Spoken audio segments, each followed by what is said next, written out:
C'est la première fois vraiment très brûlante. Le lévothyrox de leurs parents, ils pensent que la majorité des énantiomères de la nature sont les Vosgiens. Les extrapolations de droit. Et ils ignorent que les polysaccharides et les acides aminés sont dextrogies. Vous allez voir, bientôt ils vont confondre éniantomère et diastéréoisomère. Monsieur Michigan, vous allez trop loin. Vous verrez. Madame Breton, Monsieur Michigan, nous ne sommes plus en cours de science. Veuillez présenter une improvisation brûlante. C'est-à-dire, en tant que scientifique, j'ai préparé un PowerPoint sur la mécanique quantique des particules, des fluides inversés, puisque je ne vous apprends rien à la base de toute notre connaissance, évidemment, de la physique des particules. Oh, attendez, Madame Breton, je crois que ce que vous venez de dire m'inspire. J'imagine parler de l'influence de l'Anthropocène sur l'atmosphère, parler ensuite des boucles de rétroaction que ça va engendrer, évidemment, sur la biosphère, et ensuite l'effet domino, fonte du permafrost... Oui, donc en gros, vous allez traiter du réchauffement climatique. Oui, oui, c'est ça, c'est exactement ça. C'est bon, c'est là. Alors je vous prie d'encourager votre profession de sciences et vie de la Terre, monsieur Stéphane Michigan.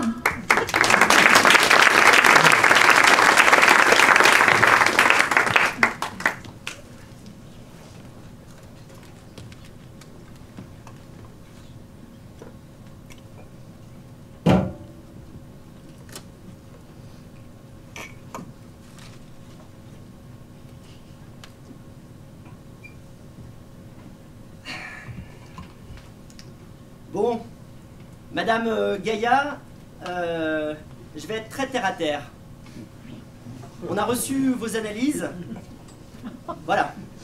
Vous avez été dépistée positive au virus HUM1. Autrement dit, vous avez attrapé des humains. Non, c'est pas une blague. Ah non, vraiment pas. Alors, écoutez, Madame Gaïa, je comprends votre réaction, mais le déni n'amènera à rien de bon. Déjà parce que des humains, c'est grave. Et aussi parce que 4,6 milliards d'années, c'est plus tout jeune. Vous êtes à un âge où vos ressources sont limitées. Je disais, vous êtes à un âge où vos ressources sont limitées, Madame Gaïa. Vos ressources sont limitées. Vos ressources! Vous êtes complètement sourde, c'est pas possible. Bon, je vais vous prescrire un petit rendez-vous chez l'ORL, ça mange pas de pain. Bon, quoi qu'il en soit, vous êtes malade, Madame Gaïa, et ça, il faut l'accepter. Comment? Non, Madame Gaïa, on va pas refaire les tests. Bon, écoutez, en 200 ans, votre dossier médical a triplé de volume. Déjà, il y a cette fièvre dont vous souffrez, on vient de vous prendre la température quand vous êtes arrivé à l'hôpital, vous êtes brûlante, mais il y a également tous ces symptômes. Éruption cutanée, tremblement, et puis il y a, j'ose en parler, cette lettre de votre gynécologue que j'ai reçue pas plus tard que la semaine dernière. Je vais vous en lire un passage, vous allez voir, c'est édifiant. Alors, petite lettre. Cher docteur... Entre ces sécheresses à répétition et l'effondrement de sa flore bactérienne, j'ai de plus en plus l'impression, lorsque j'ausculte Madame Gaïa, de faire de la spéléologie dans une fosse septique. Eh ouais. C'est grave, c'est pas rien. Et c'est sans parler de vos diarrhées à répétition.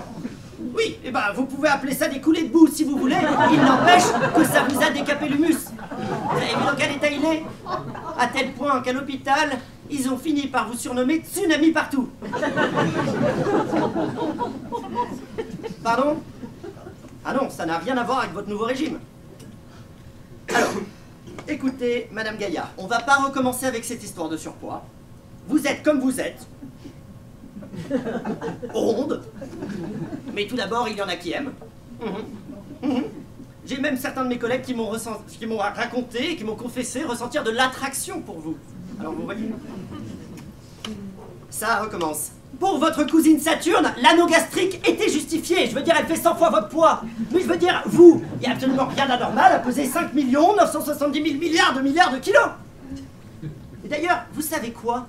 Cette obsession-là, de vouloir être plate à tout prix, je suis sûr que c'est un effet secondaire du virus. Oui, parfaitement. L'humain peut provoquer ce genre d'épisode psychotique. C'est comme votre ego trip là. Vous qui étiez si humble, si réservé, du jour au lendemain, paf, vous vous prenez pour le centre de l'univers. Vous trouvez pas ça étrange, vous? Pardon? Comment vous l'auriez attrapé?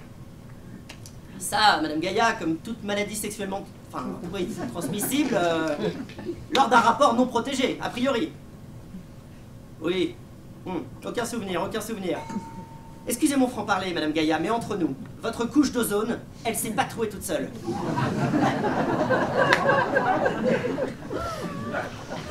Bon, écoutez, Madame Gaïa, on tourne en rond, là. Enfin, je veux dire, regardez-vous, vous attendez quoi? De tomber dans les pommes pour prendre mesure de la gravité?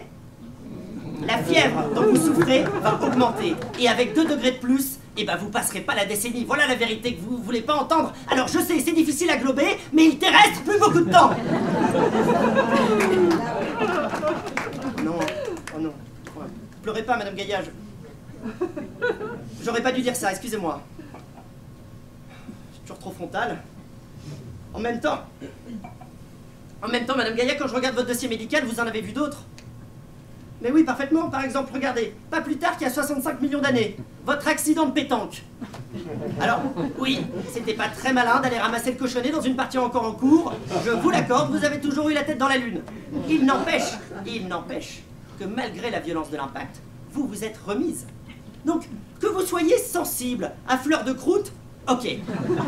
Mais il faut pas vous laisser submerger par des grosses vagues d'émotions comme ça, Madame Gaïa. Non, il faut vous ressaisir.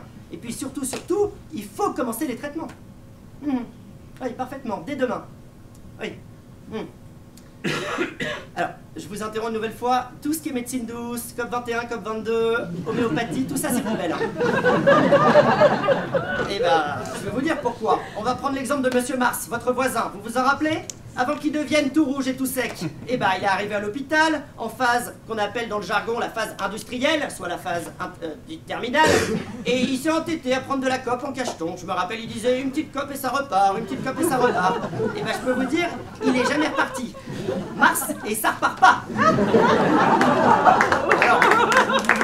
Alors, la seule solution, Madame Gaïa, c'est la chimio. Ouais, la chimio. Irradier toute cette merde. Ouais, je sais, ça fait un coup, mais la médecine a fait des progrès considérables, donc gardons la foi. Alors, je vous interromps une nouvelle fois, mais je parlais pas de la foi dans le sens religieux du terme. Pourquoi? Vous êtes croyante? Ah, oui. Ah, ok. Dans ce cas-là, ce que je vous propose, c'est que chaque soir, avant d'aller vous coucher, vous récitiez une petite prière.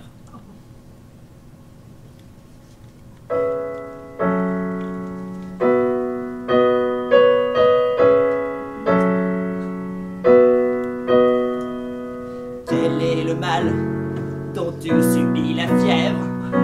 Les étranges idéaux, les hystéries funèbres. Dis-moi ce que je peux faire de ma petite place. Quels sont les actes et les mots qui peuvent t'aider à faire face? C'est à la révolte et faire le premier pas. Semer pour qu'on récolte et pousser mon effroi. Allons le monde! Tout va bien dans le monde. Je n'y comprends plus rien dans le monde. Ne te laisse pas aller comme ça. Non mais allô. Non mais allô toi.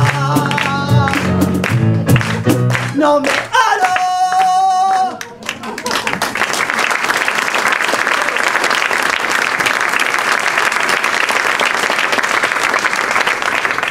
Mais bref, un truc dans le genre, quoi. Comment vous payez, Madame Gaïa? Par chèque? Eh bien, c'est comme d'habitude, à l'ordre du docteur Atlas. Pour la suite, vous allez voir le planning avec ma secrétaire, et ensuite, qu'est-ce qui vous arrive, Madame Gaïa? Oh, je crois que vous êtes en train de faire un petit malaise. Alors, attendez, vous allez vous appuyer sur moi, Madame Gaïa, ne vous en faites pas. Je suis là, Madame Gaïa. Je suis là.